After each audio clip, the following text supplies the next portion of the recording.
اسلامی تاریخ میں سے اصحاب فیل یعنی ہاتھی والے، اللہ تعالیٰ نے قرآن کریم 30واں پارہ سورۃ الفیل میں اصحاب فیل کا تذکرہ کیا ہے۔ یمن کا ایک بادشاہ تھا جس کا نام ابرہہ تھا، یہ عیسائی تھا۔ اس نے صنعاء یعنی یمن کے دارالحکومت میں ایک بہت خوبصورت چرچ بنوایا اور مکہ جیسی مقدس سرزمین پر جمع ہو کر اللہ کے گھر کا طواف کرنے والوں کا رخ اپنی جانب پھیرنا چاہا اور اعلان کیا کہ جو بیت اللہ کو چھوڑ کر گرجا کا طواف کرے گا میں اسے بہت زیادہ انعام دوں گا۔ عربوں کو یہ بات معلوم ہوئی، سخت ناراض ہوئے۔ موقع پا کر کسی بندے نے جا کر اس گرجا میں گندگی کر دی۔ ابرہہ بے حرمتی دے کر غصے سے بے قابو ہو گیا، ہاتھیوں کا ایک بڑا لشکر لے کر اللہ کے گھر خانہ کعبہ کو گرانے کے ارادے سے روانہ ہوا۔ جب مکہ کے قریب پہنچا تو تیز ہوا چلی، سمندر کی جانب سے پرندوں کے جھنڈ اڑتے ہوئے آئے، لشکر پر چھا گئے۔ ان کی چونچ اور دونوں پنجوں میں چھوٹے چھوٹے کنکر تھے۔ وہ ہاتھیوں کے لشکر پر ان پتھروں کو برسانے لگے۔ پتھر جس ہاتھی پر گرتا اسے چیرتا ہوا دوسری جانب نکل جاتا، سارا لشکر چھلنی ہو گیا۔ ان سے بعد لوگ بدحالی میں بھاگتے ہوئے یمن پہنچے، انہی میں یہ بادشاہ بھی شامل تھا۔ اس کے سارے اعضاء گل گئے تھے۔ اللہ تعالیٰ کی زبردست قوت کے سامنے دنیا کی مادی قوتیں ہمیشہ زیر ہوتی ہیں۔ اس لیے اسباب پر کبھی بھی بھروسہ نہیں کرنا چاہیے، اسباب کو اختیار کرنا چاہیے، لیکن صرف یہ سمجھ لینا کہ اسباب کے بل بوتے پر سارے کام ہو جائیں گے، یہ اللہ کی قوت سے ٹکرانے کے مترادف ہوتا ہے۔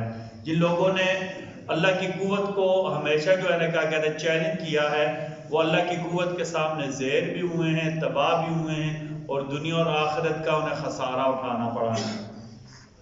ایک بات کے بارے میں، اذان سن کر نماز نہ جانے کا گناہ۔ نبی کریم صلی اللہ علیہ وسلم نے فرمایا، جو شخص اللہ کے منادی یعنی مؤذن کی آواز سنے نماز کے لیے نہ جائے تو اس کا یہ کام یا ظلم ہے یا کفر ہے یا منافقت ہے، یا ظلم ہے یا کفر ہے یا منافقت ہے۔ ظلم کا مطلب ہوتا ہے کسی چیز کو اس کی جگہ سے ہٹا دے جانا، تو مسلمان کی شان کے خلاف ہے کہ مسلمان ظالم ہو۔ مسلمان ہمیشہ عادل ہوتا ہے، اور عدل کا تقاضا کیا ہے کہ اس وقت سارے کام چھوڑ کر اللہ کے گھر میں آنے کا وقت ہے۔ لہذا اگر مسلمان اذان سن کر مسجد نہیں آئے گا تو یہ کیا ہوگا؟ ظلم ہوگا، یا پھر کافر ہے، یہ سب کو پتا ہے، یا پھر منافق ہے جو اذان سن کر مسجد نہیں آتا۔ ٹھیک ہے، ایک سنت کے بارے میں اپنے ساتھیوں سے مشورہ کرنا۔ سیدنا ابو ہریرہ فرماتے ہیں کہ میں نبی کریم صلی اللہ علیہ وسلم کو دیکھتا تھا، آپ سب سے زیادہ صحابہ کرام سے مشورہ کرتے تھے۔ اللہ نے قرآن میں صحابہ سے مشورہ کرنے کا حکم دیا۔ اللہ نے کہا وَشَاوِرْهُمْ فِي الْأَمْرِ، مختلف کاموں میں آپ صحابہ کرام سے مشورہ کیا کریں۔ یہ صحابہ کرام کی عظمت اور عزت ہے کہ نبی کریم صلی اللہ علیہ وسلم بھی ان سے مشورہ کرتے تھے۔ ایک فضیلت العمل، رشتے ناتوں کا حق ادا کرنا۔ نبی کریم صلی اللہ علیہ وسلم نے فرمایا، رحم یعنی رشتہ داری عرش سے چمٹ کر اللہ سے فریاد کرتا ہے، اللہ جو مجھے جوڑے آپ اسے جوڑ دیں، جو مجھے توڑے آپ اسے توڑ دیں۔ رشتہ داری اللہ کے عرش کے نیچے چمٹ کر فریاد کیا کرتی ہے، اللہ جو رشتہ داریوں کو جوڑتا ہے آپ اسے جوڑ دیں، اور جو رشتہ داریوں کو توڑتا ہے بغیر کسی شرعی وجہ کے آپ اسے بھی توڑ دیں۔ ایک گناہ کے بارے میں، جھوٹی قسم کھانا۔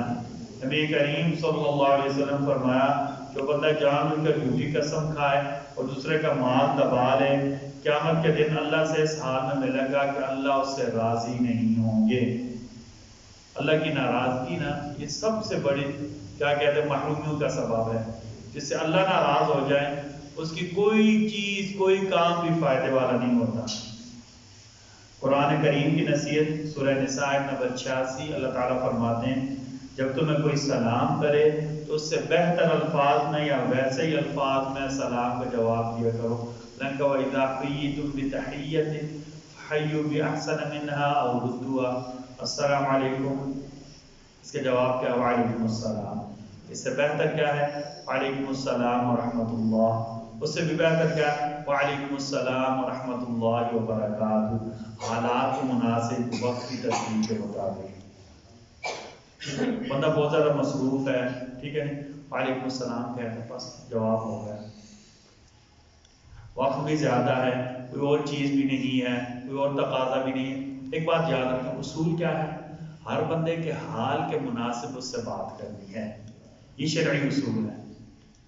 ایک ہمارے یہاں مقولہ لکھا کلم الناس علی قدر عقولہم، جتنے لوگوں کا ظرف ہونا، جتنی عقل اس کے مطابق بات کریں۔ مثلا میں آپ کو مثال دوں، ایک بندہ ہے، اس کا مزاج ہے بیچارہ پورے دن مزدوری کرتا ہے، ٹھیک ہے نا، اب میں اس کے جا کر سامنے لمبے لمبے فلسفے بکانے شروع کر دوں، ٹھیک ہے نا، تو یہ دین ادب کے اور شرعی تقاضوں کے خلاف ہے۔ مثلا میں اس کے جا کر سامنے لمبی لمبی حدیثیں پڑھنا شروع کر، اس کے لیے اتنا کافی، بھائی ہم مسلمان ہیں، آپ آ کر نماز پڑھو، بس اتنا کافی ہے، سمجھ آئے گا بات۔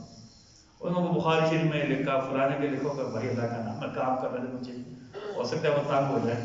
شریعت نے ہمیں مزاج کی رعایت رکھنے کا حکم دیا ہے، شریعت ہمیں مزاج کا اور عادت کی رعایت رکھنے کا حکم دیا۔ جیسے حدیث میں آتا ہے، آپ صلی اللہ علیہ وسلم اپنے گھر میں بے تکلفی سے لیٹے ہوئے تھے، آپ صلی اللہ علیہ وسلم کی پنڈلی مبارک ننگی تھی، آپ مزاج کا اتنا خیال رکھتے تھے، ابو بکر اور عمر اس طرح بیٹھے رہے، عثمان کی مزاج میں، آپ کی طبیعت میں حیا بہت زیادہ تھی، آپ صلی اللہ علیہ وسلم نے ان کے مزاج کی رعایت رکھی، جو نہیں وہ گھر میں داخل ہوئے، آپ صلی اللہ علیہ وسلم اٹھے، اپنی پنڈلی مبارک ڈال دی۔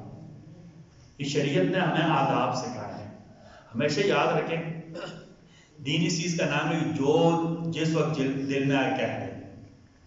سے ایک اور بات، ہمارا جو بڑی غلط فہمی پائی جاتی ہے، فلاں بندہ بڑا سچا ہے جی، ہر بات منہ پر کہہ دیتا ہے، یہ بالکل غلط بات ہے، یہ شریعت کے مزاج کے خلاف ہے۔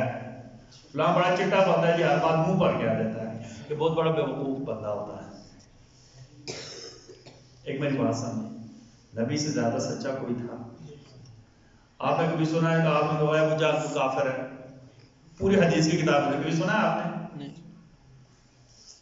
ہمارے علماء نے لکھا ہے کہ سچ بات، سچ نیت کے ساتھ، سچ وقت پر، سچ طریقے سے بولنا، یہ سچ کہنا ہے۔ سچ بات، سچی نیت بھی ہو، یہ نیت نہ ہو کہ لوگ کہیں گے ماشاء اللہ بہت ڈاٹا بنتا ہے، نہیں یہ نیت نہ ہو۔ نیت کیا؟ یہ بات میں اس لیے کر رہا ہوں کہ دوسرے بندے کو فائدہ ہو جائے، اس کی اصلاح ہو جائے۔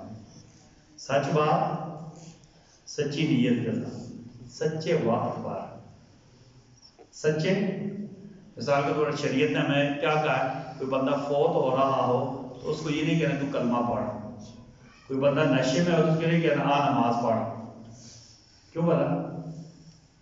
اب یہ صحیح وقت نہیں ہے، آپ اللہ نہ کرے آپ اسے کہیں نماز پڑھو کہ میں نماز کو مانتے ہی نہیں، عزب اللہ کافر ہو جائے گا۔ اس کا کیا کرنا ہے؟ اس کو پہلے نشہ اتارنا ہے، اچھے طریقے سے ان کی سائڈ پر لے کر جانا ہے، ٹھیک ہے۔ اور کیا کہتے ہیں؟ سچ طریقہ بھی ہو، سچ طریقہ، آپ پتہ ہے کبھی کبھی مثلا میں آپ مثال پہ دوں، کسی بندے کی غلطی ہوتی ہے، اسے بھی پتہ ہے مجھے بھی پتہ ہے، لیکن ہم ایسے طریقے سے کہتے ہیں نا، مثلا اور تو نے غلطی کی ہے، اب میں دیکھ تیرا کیا کرتا ہوں، وہ آگے سے کیا کہتا ہے، اچھا جو کرنا ہے کر لے۔ اب وہ آگے وہی بات ہم کہیں جناب آپ نے ایسے کیا ہے، جناب میں بھی کہیں بھائی کوئی اچھا مناسب لفظ استعمال، اب اللہ بڑی بڑی سے بڑی غلطی بندہ مان جائے گا۔ اصول یاد رکھیں، سچ بات، سچی نیت کے ساتھ، سچے طریقے سے اور سچے وقت پر، یعنی جو مناسب حال ہو، یہ دلیری بھی ہوتی ہے، حق بھی ہوتا ہے۔ اچھا یہ بڑبولی ہوتی، پونگی ہوتی کہ ہر بات منہ پر کہہ دیتا ہوں میں، ٹھیک نہیں، یہ کوئی شریعت نہیں ہے، ٹھیک ہے، اور نہیں عقل کا تقاضا ہے، نہیں عقل کا۔ ہمارے ایک بزرگ آتے ہوتے جو ان کے بارے میں پوچھو تو ہر بات منہ پر کہتے ہیں۔ میں نے ایک دن میں نے کہا آپ ایسا کر رہے ہیں جناب، آپ کی یہاں ضرورت نہیں ہے محلے میں، محلے میں سارے کیا کہتے ہیں آپ مل جل کر کام کر رہے تھے، آپ جیسے سچے بندے کی ضرورت ہے تھانے میں، جو ہے سچا ہے تو رشوت دیتا ہے۔ میں نے کہا جب آپ نے 1 مہینہ وہاں گزار دیا، پھر ہمیں آپ کے سچ کا 100% یقین ہو جائے گا، پھر محلے میں ہم آپ کی بہت زیادہ قدر کریں گے۔ بعد جا کر کہتے ہیں مولوی کے دماغ خراب ہے، ٹھیک ہے، یہ اصول یاد رکھیں، ٹھیک ہے۔ کبھی کبھی ہوتا ہے نا، ہم اپنے اندر کے دل کے جو غصہ ہوتا ہے نا، وہ نکالنے کے لیے وقت بے وقت کہہ دیتے ہیں باتیں، ٹھیک ہے، اسے شریعت کا نام دیتے ہیں، فلاں بندہ بڑا چٹا ہے، نہیں یہ کوئی اصول نہیں ہے، ٹھیک ہے نہیں۔ کبھی اپنے بچوں کو دبانے کے لیے، کبھی دوسروں کو سنانے کے لیے، کبھی دوسروں کو، آپ نے سنا ہے نا اور آقا تینوں سناؤ مام یا آقا مام سنا نو ٹھیک ہے ٹھیک ہے، یہ اصول ہوتا ہے، ٹھیک ہے نا، یہ ایسی باتیں نہیں ہوتی. ہمیں شریعت نے اصول بتایا، ہر کام صحیح ضابط کے مطابق ہے. ایسا کرنا مشکل بھی ہوتا ہے اور اس کا جو اجر ہوتا ہے نا، یعنی اس کا جو ہمیں اثر ملے گا ہو سکتا ہے بعد میں ملے، لیکن اثر ہوگا یقیناً. سال بعد ملے، 2 سال بعد ملے، 5 سال بعد دنیا میں نہ ملے تو آخرت میں لازم ملے گا.